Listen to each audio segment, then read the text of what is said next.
Hi, everybody, and welcome. Today, we're going to be making kind of a quilt-as-you-go placemat. I don't know about you, but I am ready for fall.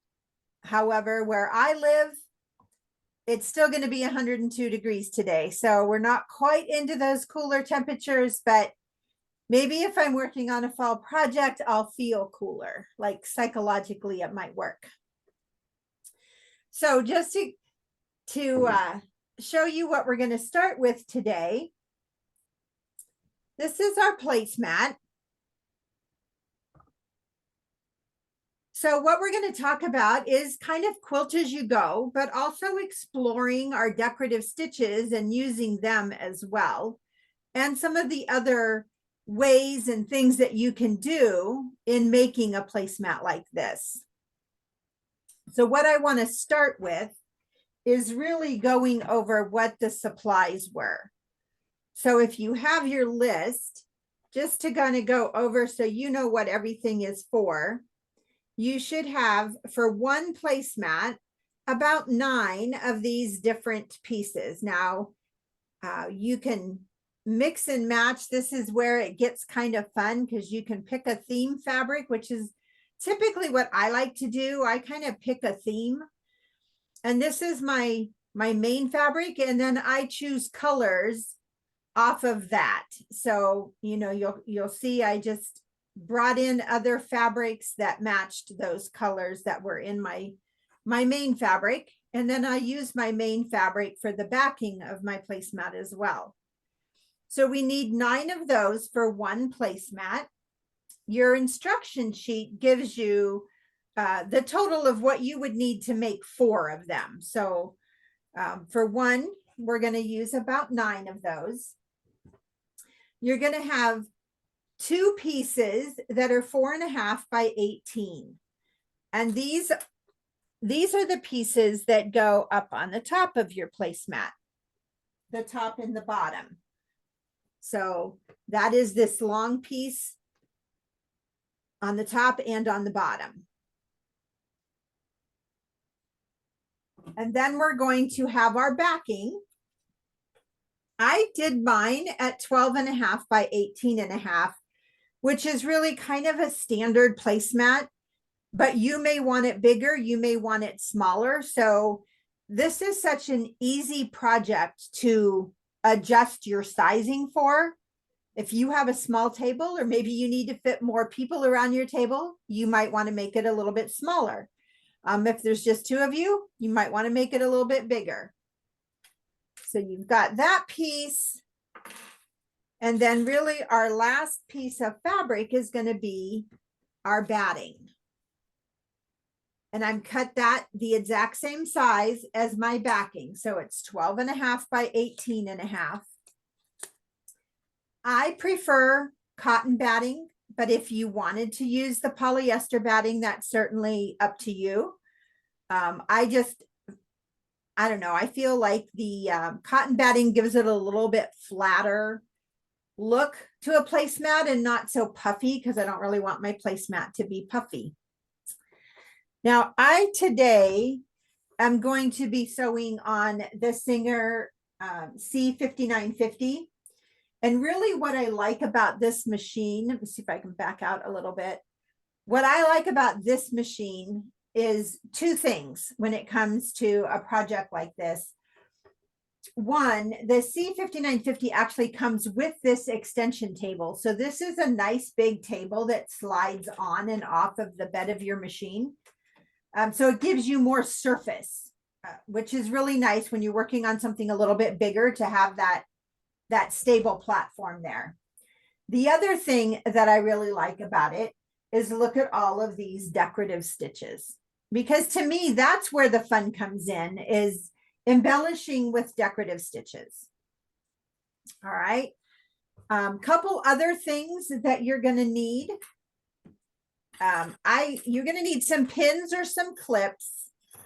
I personally like to use the clips, but you can use pins as well. Either doesn't really matter.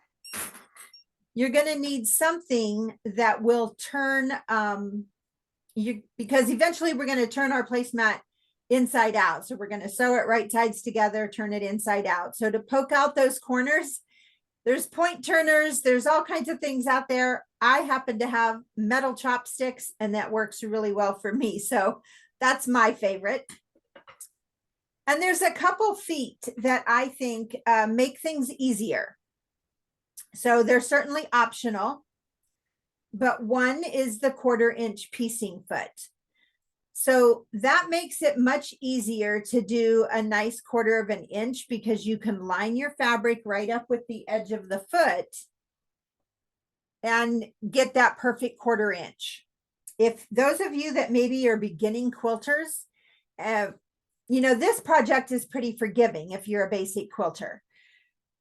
But if you decide to go on and do, you know, bigger quilts, and you want to make something where you're doing a lot of piecing in it of different size and shapes, your 1/4 inch accuracy is going to be key to the success of your quilt. So a 1/4 inch piecing foot is really going to be necessary if you want to do a lot of quilting.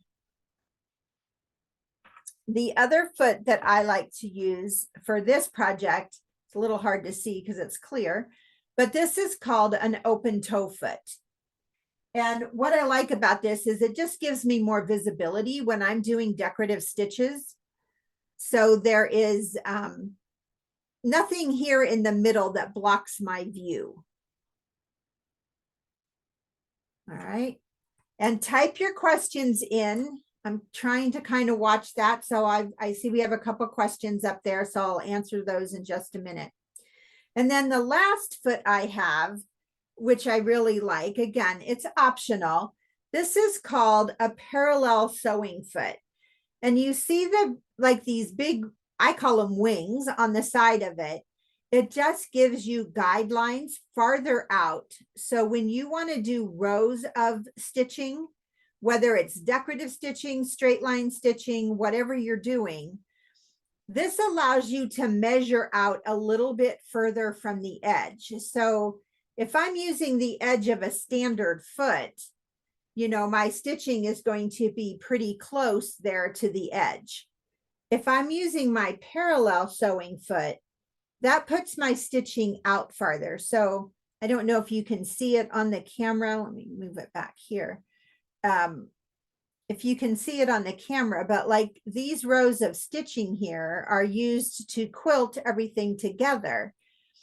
And I didn't want a whole bunch of them. I wanted to keep this quick and easy, right? So this just gave me better spacing.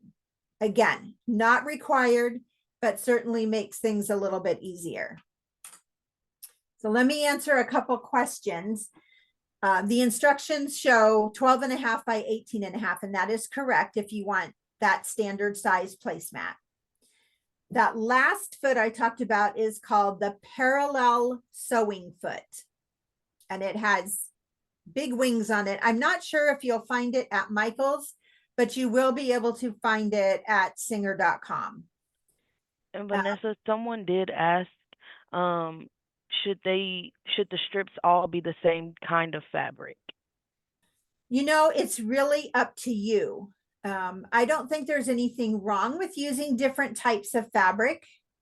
So, you know, if you have a lot of different types of fabric in your stash, then I think that's certainly an option and could make it really fun.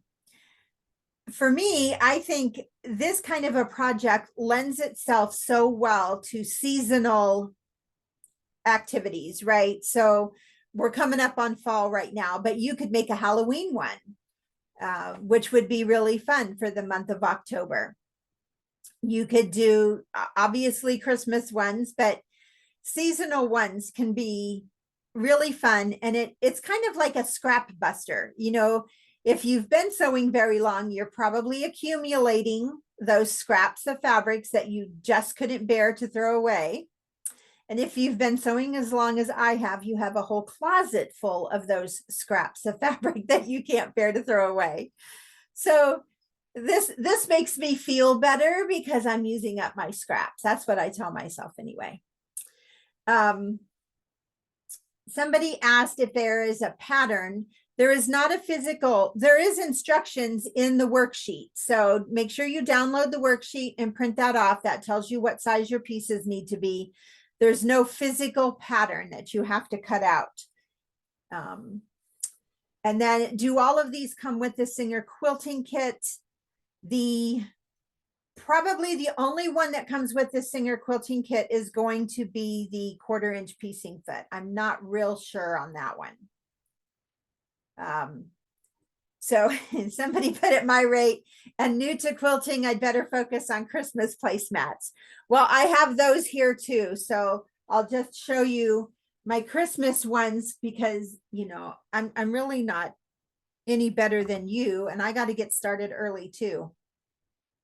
So this was my Christmas ones, but I have some other patterns that I want to, or fabrics I want to try as well. I thought this collection looked really fun. I just love this fabric right here. This is a Christmas fabric. It was in a Christmas collection, but it doesn't look super Christmassy. You've got the little peppermints in here, but how fun it would be to just tie in some other fabrics with that and let this be my main fabric. And you don't have to have a solid fabric here where I have the red, or on the fall one, the gray. This could certainly be a print fabric, and then maybe do your pieces in here with more solids and tone on tones. So lots and lots of options. When you're using fabrics, if you're going to go buy fabric, you know, you're really probably one of your more economical things to do is to buy jelly rolls. So if you're not familiar with what a jelly roll is a package of fabrics that are 2.5-inch wide strips. And they all come rolled up in a jelly roll. These are all cut at 2.5 inches wide by 4.5 inches long. And you could vary that. If you want that middle section to be wider on your quilt, then just make them longer than 4.5 inches. The flexibility on here is so easy and so much fun because you can really make this whatever you want it to be. So let me put those out of my way. Come back to you here for a second. So the first step that we're going to do is to sew those middle pieces together. So here's my stack of pieces. Okay. And I don't really think you need to watch me sew all of those together. So I do have one started. I'm going to switch to the machine here because I do want to show you something with that 1/4-inch piecing foot. And I know my hands are probably going to get in the way here for a minute while I get that foot on. But I want to show you, I'm going to try to zoom in. I'm not sure if we can get the best picture here, but what I want you to see is when I put my foot down, I'm trying to do this left-handed here.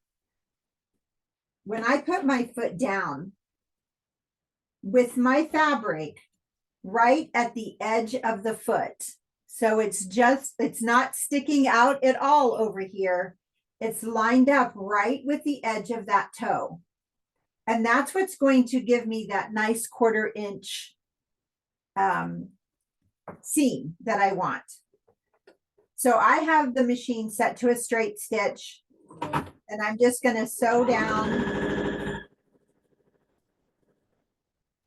And I didn't sew the straightest sewing at an angle here, but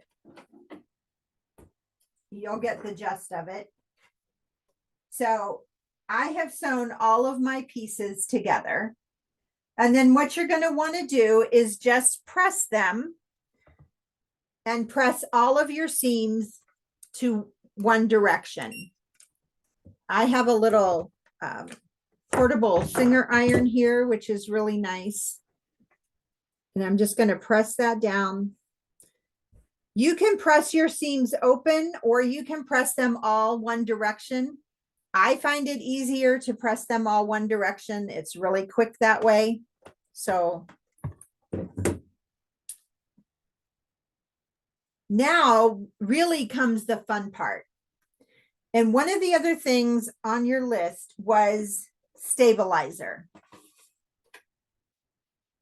When you do decorative stitches, you always want to use a stabilizer behind your fabric. If you don't use some kind of a stabilizer, what happens is your fabric gets kind of wrinkly and it just doesn't look as pleasant as if you had some stabilizer behind there.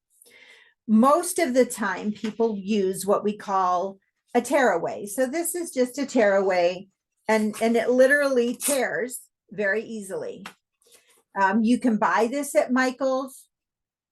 It comes in a bigger roll. I cut this down to size. You can buy that at Michael's or any other store. The one that I prefer on this project is really what's called a woven stabilizer. So this one is not a tearaway. I'm going to leave it back there. For me, it takes a while to tear away stabilizer away. Not a long time, but I mean, you got to tear it away. This I can just leave in there and I don't have to worry about it. It's soft. When I wash my placemats, it's just going to get softer. You can see I can crinkle it all up. It's just a soft, kind of like interfacing per se. You can buy this at Michael's as well. So what we're going to do is just put that behind my strip of fabric. So you see I have it, it's just behind there. And I'm just going to leave it there. I didn't even cut mine all the way to the end of the fabric. Let me get that in the camera there. Because where I really need it, I'm going to do my decorative stitches over each one of these seams. So I didn't really need it all the way to the end. I just need to make sure I'm a little bit past each seam. So let's go back to the machine. And now I'm going to switch my foot to that open toe foot because, as I said, I like having that visibility in there. And let's talk for a minute about threads for doing these decorative stitches before we start doing those. You can use just about any kind of thread you have. I personally, when I'm doing decorative stitches, I like to use what's called a rayon thread. And a rayon thread is typically what people use for embroidery. It's shiny. It comes in a rayon and it also comes in a polyester. And it's just shiny. It comes in multiple brands. Doesn't really matter which brand you use. If you have sewing threads, you can certainly use sewing thread too. You just want to pick something that's going to show up on your fabric. Okay. So you could use metallic threads if you had some of those. There's threads that are called variegated threads where the color changes throughout the spool of thread. Any of those can be really fun. I today am using like a dark gray just because it shows up really good. Vanessa, somebody did ask about a foot. They asked if they can use a walking foot instead of a quilting foot. So the walking foot is not necessarily for piecing. That's a great question. I like, and I do have a walking foot here. So if somebody doesn't know what the walking foot is, it is a big foot that attaches to your machine. And what it does is you have feed teeth on the bed of your machine, and then you put your fabric on there, and those teeth underneath move, and your fabric hopefully moves with it. When you have a walking foot, the walking foot makes like another set of teeth up top. They're kind of these little white section here. And that moves on top of your fabric so that your two layers of fabric move together consistently. And when you're quilting, so that means you've got all three layers there. You've got two layers of fabric and a layer of batting. That's when it gets really tricky for everything to move together at the same rate of speed. And that's where your walking foot will come in really handy. If you look at the toes, though, those toes are pretty wide. So when it comes to piecing my fabric and just sewing my fabric strips together, I don't typically want to use the walking foot because there's no good visibility for getting a good 1/4 inch seam. And that 1/4 inch seam is going to be kind of important in the overall picture of things matching up, lining up, and sewing together right. The other thing with a walking foot and doing decorative stitches, you don't want to use a walking foot with your decorative stitches. Especially if there's any backwards motion to those decorative stitches, your walking foot isn't really designed to go in the reverse motion. So when your feed teeth on the machine itself are moving backwards, those feed teeth on the top are not moving backwards. So it can kind of not so real smooth if you're going forwards and backwards in your decorative stitch. You could use the standard foot that came with your machine, though, for decorative stitching. Each machine is a little bit different with what feet come with it. What you want to look for, some machines come with one standard foot, and I don't know if I can make this visible on camera or not. Let me grab the foot real quick.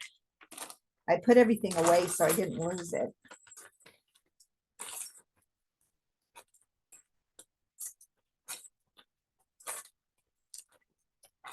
No, I'm not finding it real quick here. Your standard foot sometimes has a deep, like a wide channel on the back of it. And that wide channel is for your decorative stitches to flow smoothly over top of those stitches. If there's just a tiny little channel under the bottom, then that's mostly used for straight stitching. So you just kind of want to look. Some machines come with 1 foot and it has the wider channel. Some machines come with 2 feet, one that has the wider channel and one that doesn't. So you just want to make sure that you're using one that has that little bit wider channel. So I am just going to line my foot up. And again, you know, if you don't have a machine that has decorative stitches, you certainly can do this without decorative stitches. It'll just have a different look. I'll show you one in a little bit that doesn't have any decorative stitches on it. So, you know, if you're thinking my machine doesn't have a lot of decorative stitches, that's okay. Even a zigzag stitch would look good. But if you have decorative stitches, this is a great project to just kind of play with those stitches on and get that chance to see what they look like. And, you know, we're talking 4.5 inches. So if you do a stitch and you decide you don't like it that well, you'll know not to use it again, right? So, I mean, it's pretty easy. This particular machine has a lot of decorative stitches on it. So you can see it has quite an extensive menu of decorative stitches. And it's really easy to set them.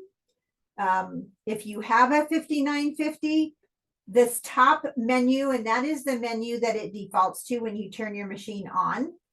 So when you select a number, you would be selecting one of these top stitches, which are what we call utility stitches. So they're your straight stitch, your zigzag stitch, your blind hem stitch, your buttonholes, things like that. Then your fun stitches come down here in menu 2. So I'm going to touch my menu button so that the little symbol, and I know it's kind of hard to see because the lighting isn't the greatest, but there's a little symbol that comes up on my screen that matches the symbol right here. And now it's just a matter of picking which stitch do I want to do. and keying in that number. So I'm going to do these little hearts, which I think are 24. So I'm just going to set my machine to 24. And then I've got that stabilizer under there. Let me zoom back out a little bit so you can see a little bit better. And I'm just lining up the seam in the middle of my foot. And I'm just going to sew those stitches. So again, you want a fabric, you want a thread color that's going to show on your fabric. So you could change your thread color in between all of these if you wanted to. Or you can leave it all the same. I chose to leave mine all the same.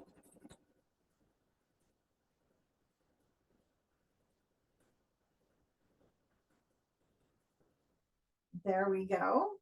Let's take that out. It was not the heart, it was the scallop that I chose. But can you see that? Isn't that cute?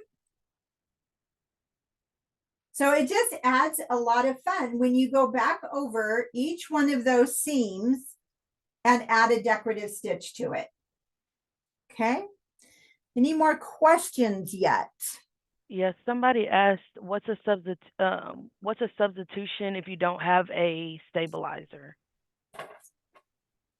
If you have any interfacing, you could use interfacing. You could also use maybe like 2 layers of fabric. So maybe you just take a thin piece of fabric and put that behind.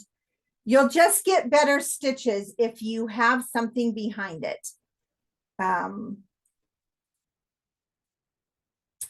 So yeah, you kind of want something, even if it's just another layer of fabric under there.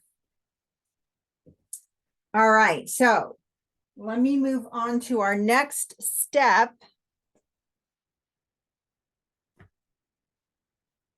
So let's switch to here. So here's what I have is I have my 9 pieces of fabric, and I have a decorative stitch over each one of those seams. Okay. So now what I'm going to do is I'm going to take just my batting. I'm going to lay that down. And I'm going to take one of my edge pieces and I'm just going to put it right side up at the top. Okay, so I'm going to line the edges up with the edge of my batting. So I'm just going to line that up. You may want to clip it in just a couple places so it doesn't shift on you. Okay, so I'm just going to put that like that. My fabric doesn't really have like a right side and a wrong side because of the type of fabric it is. But if you're using something that does have a right side and a wrong side, you would want this piece right side up. Now I'm going to take my decorative piece and I'm going to put it right side down. And I'm putting it right on top of that. Okay. So I'm just lining that up so my edges meet. And I'm just going to sew right along here. Okay, so I'm sewing through all 3 layers. I'm sewing through my decorative layer, I'm sewing through my plain layer, and I'm sewing through my batting. And I'm just going to do a straight stitch. Okay. Once that's done, it's going to look like this. So I've got that sewn down like that. So this is one that doesn't have the decorative stitching on it. So you can kind of see the difference there. Doesn't look quite as fancy, but it's still really pretty. So now I'm going to take my other solid piece and I'm going to lay it on top of that decorative piece. And I'm going to stitch that in place. And then just fold it down. And you're going to press these to the edges. So you just want to give it a good press.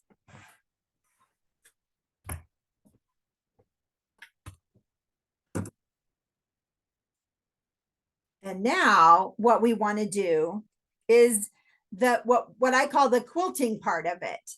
So this is not very big. We don't need a ton of quilting on here. So what really is the easiest to do is to just do straight lines on the edge. So I used my parallel sewing foot and I lined it up with the edge right there in my seam.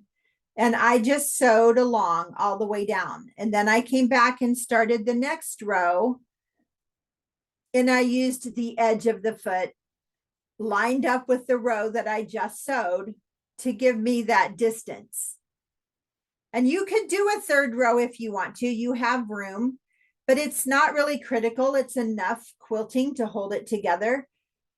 So it's up to you. If you're not using a foot like this, you may end up with your rows a little bit closer together, which is fine. So just do some straight row quilting here to hold all 3 layers together.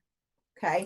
And sewing your pieces together. So like this right here was sewing this gray piece to my decorated piece. And this one here was sewing this seam.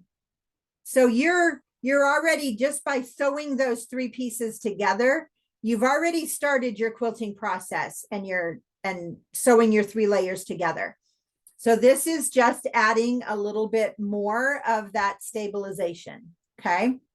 Any questions? All right. Questions so far. All right. So then our last step is to turn this over, or not, I'm sorry, turn it this way. So you have your right side up. And what you're going to do is you're going to put your backing piece on right side down. And what I have done is I've just gone around and I've clipped this in place.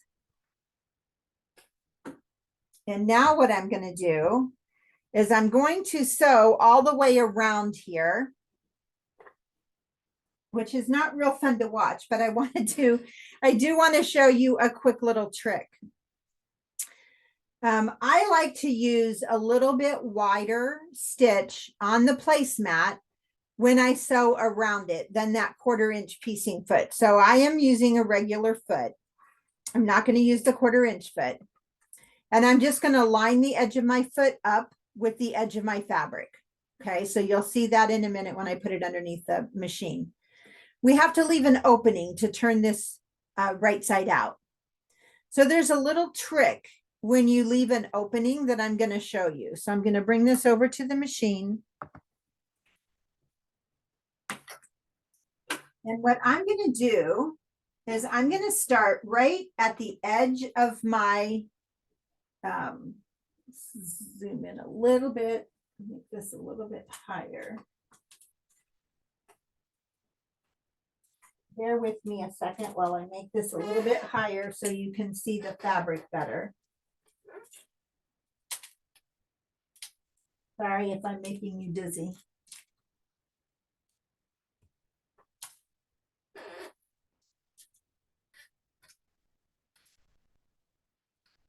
So I am right here at the edge. And what I'm going to do is I'm going to sew into the main part of my fabric for that, just that little bit. So make sure my presser foot is down. Oops, it helps if we go back to a straight stitch.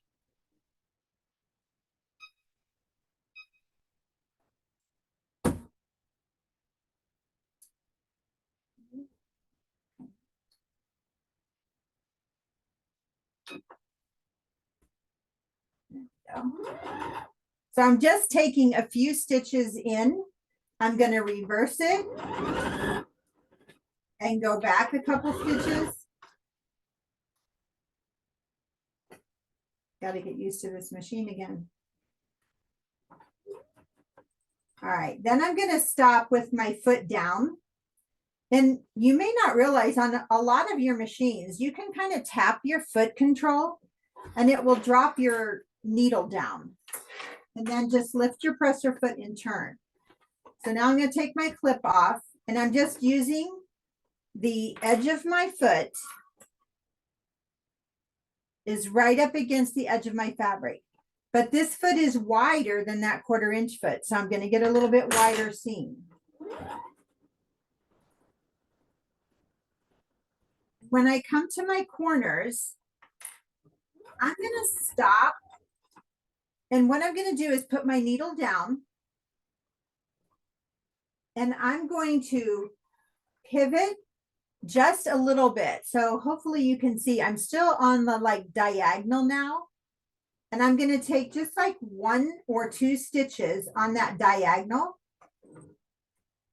And then straighten it up so that I'm back on a nice straight edge again.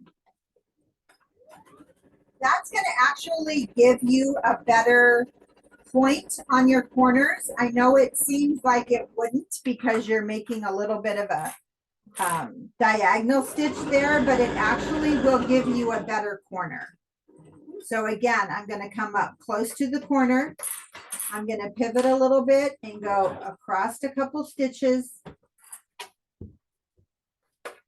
And then come back down. So I'm going to real quick here go all the way around.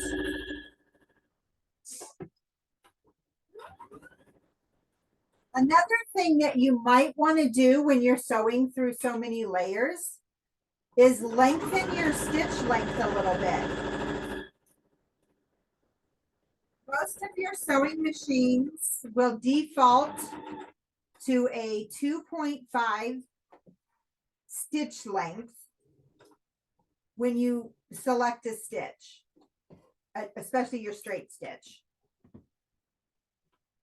And on most machines, you can change that stitch length.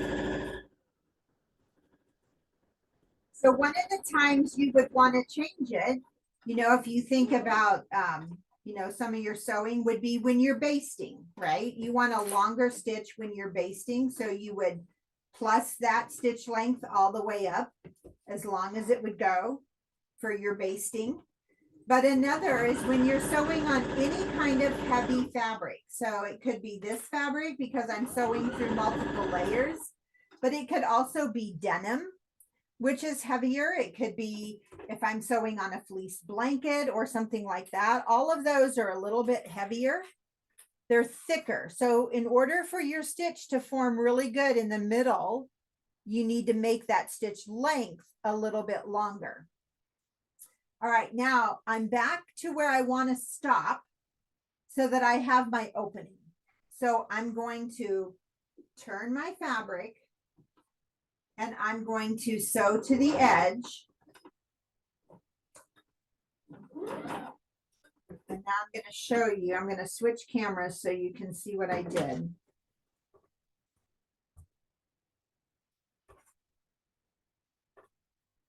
I can get this to where you can see it. So do you see how I have sewn in here?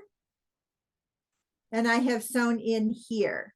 So instead of just stopping right here, I've actually sewn to the edge on both of these. And that's going to make it easier to turn and tuck this piece in. So I'm just going to turn this really quick. And I like to clip at those edges. So I'm just clipping in a little bit. I don't want to cut my stitching. So I'm not gonna clip all the way to the stitching. I'm just clipping in a little bit. It makes it a little bit easier to turn. Okay, now I'm just gonna reach in there, separate my layers there, and I'm just gonna turn this right side out. I'm gonna give it a good poke with my fingers.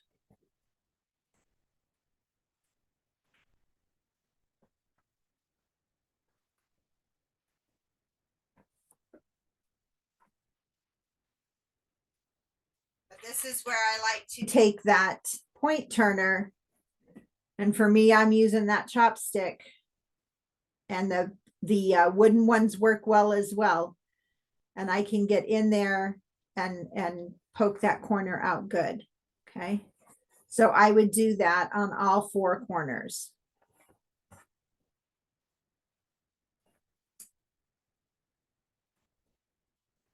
And then I would give it a good press. Let me get this other corners out here.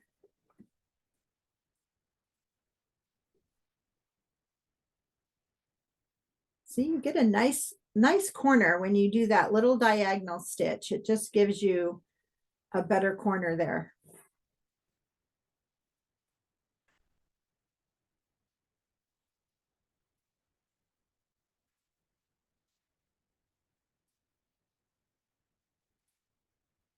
Right. Then just going to take your piece. Now these edges are going to fold in really nice because you did that little extra stitch in there. It just makes it fold in much better. And give that a good little press. Okay, that's going to tuck those edges in there. And then if you go around your mat,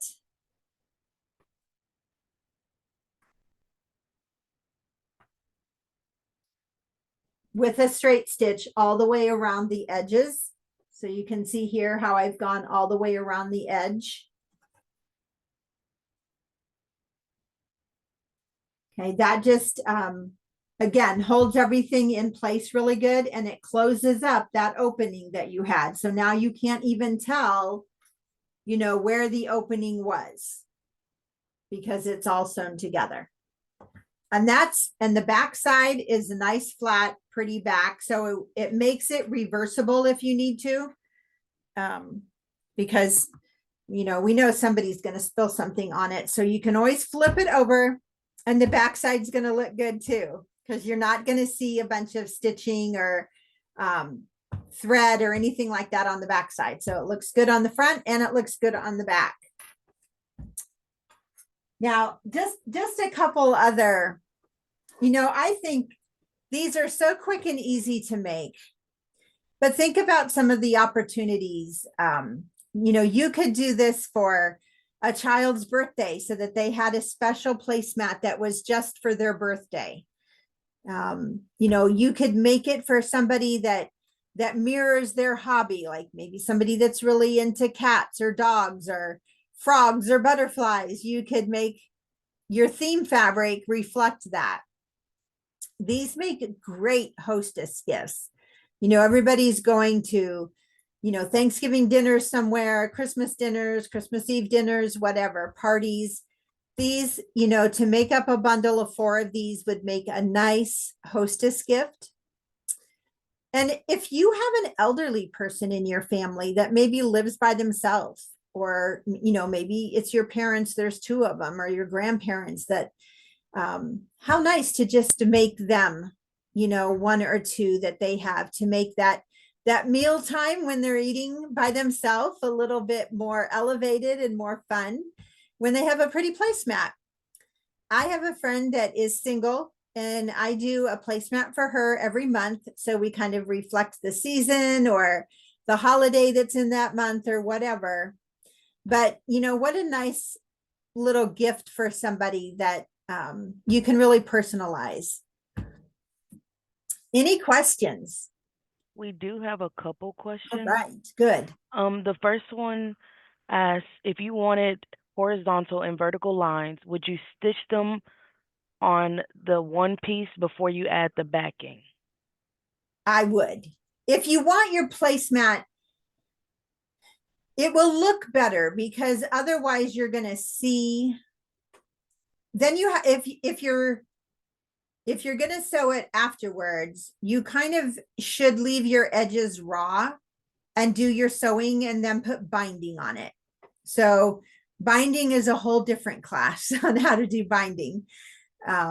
It would be hard to do it and have it really look good, because you would have had to already reverse it, sew the right sides together and flip it inside out. So now you're going to see the beginning and end of your stitching in each of those rows. So if you want to do both directions, then you need to put binding on the edge of your placemat. And someone else asked, could you use bias tape to create a border?